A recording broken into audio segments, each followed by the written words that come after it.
Welcome to Chillin' 101. We hope this video helps. You begin by proving whether the problem is local or network-wide.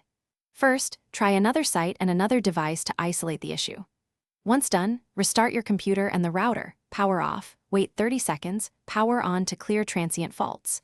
Make sure Wi-Fi is on, the Ethernet cable is secure, and airplane mode is off. These steps remove the most common causes quickly so you can move to targeted diagnostics without wasting time on unnecessary fixes. Next, test connectivity using ping and traceroute to see where packets fail. This shows whether the problem is local, on your ISP, or beyond. Then inspect DNS. If domain names fail but numeric IPs work, change your DNS to 8. 8, 8, 8 or 1. 1, 1, 1 to rule out resolver issues. Disable any VPN or proxy and temporarily turn off firewall/security apps to ensure they are not blocking access. These middle steps pinpoint the failure and often restore access without reinstalling anything. To finish, flush your DNS cache and renew your IP lease so settings refresh.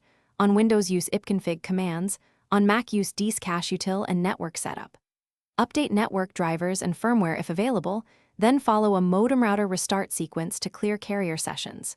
If symptoms persist, check for ISP outages and test using a mobile hotspot to confirm. If you still see the same error, contact your ISP with traceroute logs. Tip: if nothing works, use a secure mobile hotspot to keep working while they resolve the outage.